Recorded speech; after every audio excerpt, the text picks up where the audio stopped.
Today is Sunday, September 7, 2025.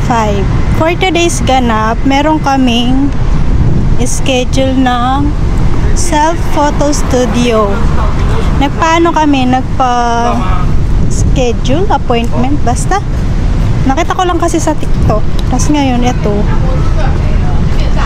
Nagpa-appointment kami. Kaya yun, samahan nyo kami. Tara!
Dito na kami guys, waiting para sa time namin. Aga naming dumating, mga around 12:40. Dumating na kami. 1:30 pa lang pala yung aming schedule. Ay, di pa. Ayan yung mga kuha nila po. Ito, waiting kami. Naka-display dito yung mga kuha nila. Ayan o. Diba? Ayan. Tapos dito sa kabila, sa left side, meron silang makeup area. Pwede ka mag-ayos dyan bago mag-start yung kaya yung nire-recommend nila na 30 minutes or 1 hour before ng photoshoot nyo is pumunta na kayo dito para kung gusto nyo mag-ayos, yan, may time kayo mag-ayos, diba? Cute. Maya ayusin ko yun. Nagkulot pa naman ako sa bahay, hindi ko pa siya inaayos kasi para umabot siya mamayang photoshoot. Diba?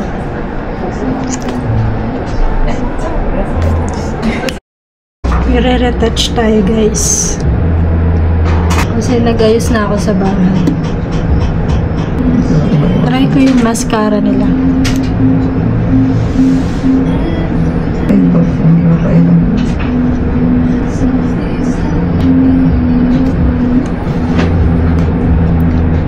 Kita ba guys? Hair clip din guys, hair clip. Mga eyeshadows. Kompleto na. Wala silang mga brush or Guys, ito yung mga foam nila tsaka mga pang hair. Mga bago pa. Meron din silang pang eyeshadows. Kasi nga po, tinatapon na after. Yeah, kasi tinatapon na siya after. So, kukuha tayo isa. Para sa ating, maglalagay tayo ng eyeshadow.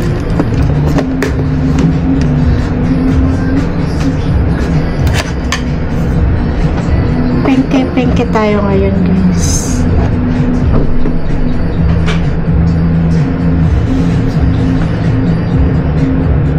Disclaimer, hindi ako marunong mag-makeup. Lang to, bara-bara, hula-hula. Hindi ako marunong mag-makeup. Lang, simple blush lang, ganun. Face powder, tapos, diba?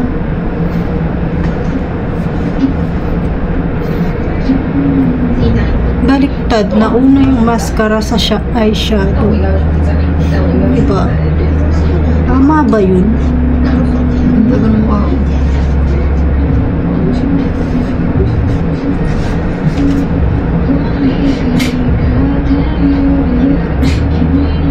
May baon ako dyan na blush on. Tsaka yan, medyo nabuhay na ng kaunti yung Nadala akong mga gamit, guys. Ito yung gagamitin ko sa ano to, press powder lang siya, tsaka ano, lip balm. Kasi ito brush. Ito lang yung ginagamit ko sa mukha ko.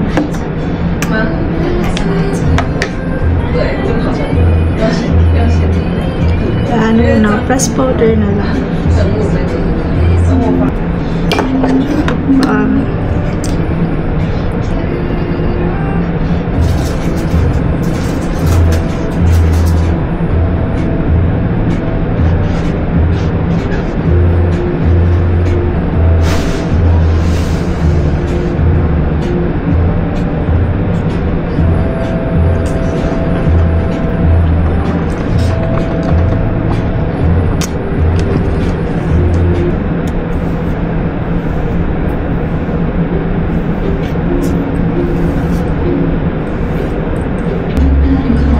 Dulugay lang naman tayo.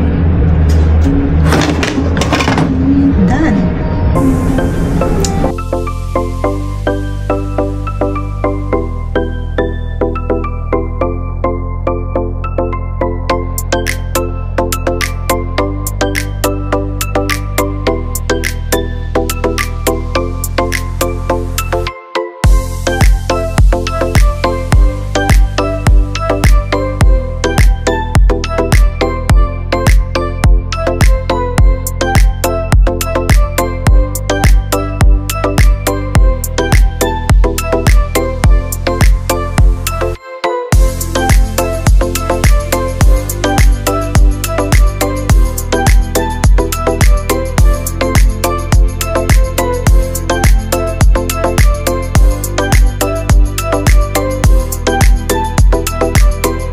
Hi guys, done na kaming mag-photoshoot. Yan. Waiting na lang kami sa mga Pictures. na-picture. Gumanyan kasi ako. Na-picture siya. Hi. Waiting na lang kami sa mga pictures. Inaayos pa ni ate. Kasi meron kaming free na dalawang ganon. Bali, Size yan. Free na dalawang ganyan. Dalawang piraso. Tapos isang ganito. Yan. Isang ganyan.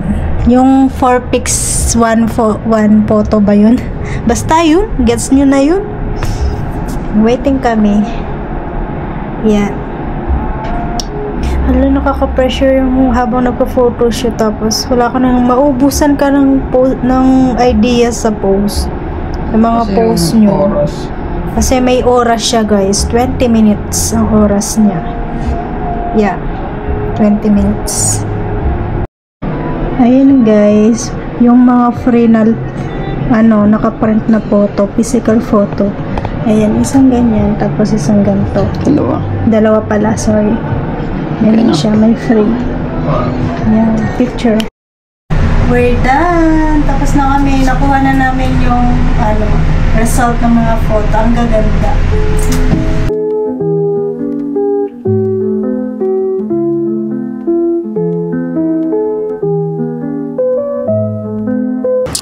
Okay guys.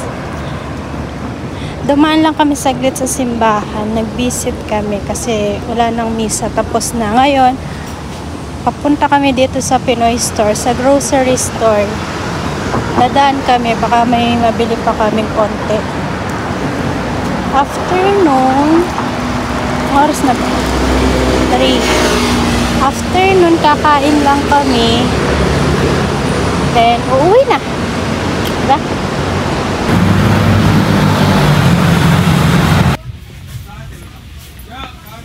Ayan si Cebu.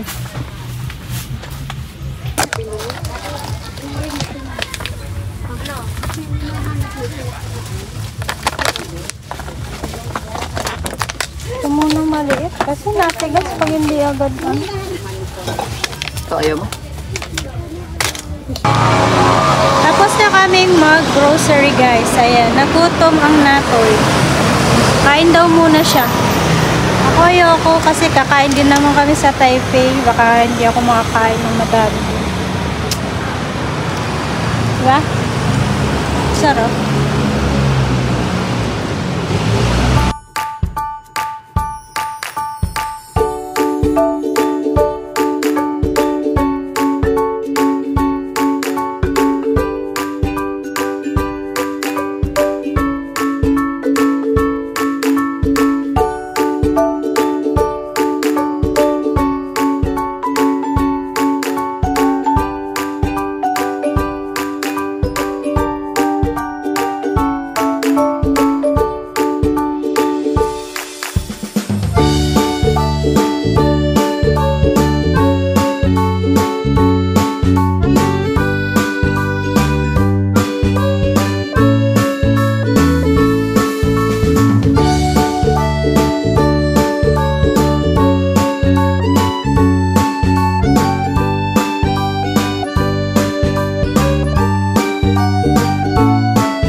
Nausok pa ko. Nakita niyo ba ko?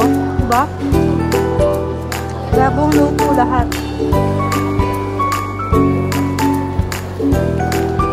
Kasi serve sa'yo ng mainit pa bagong luto.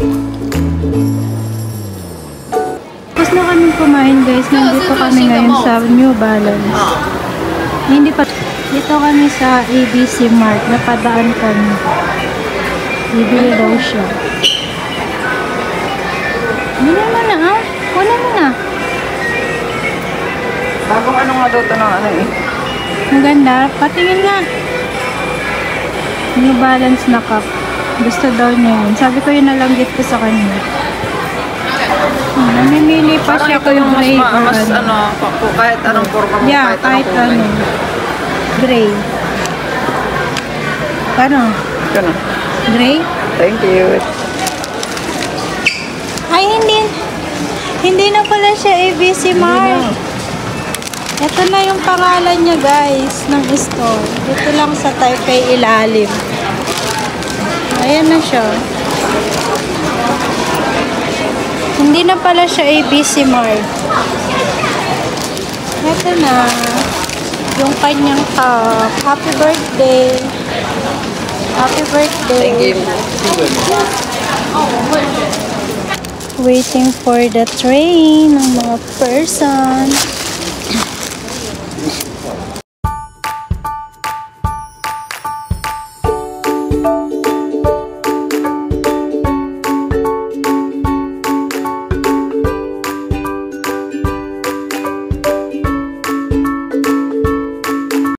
Now I'm shaking, drinking all this coffee.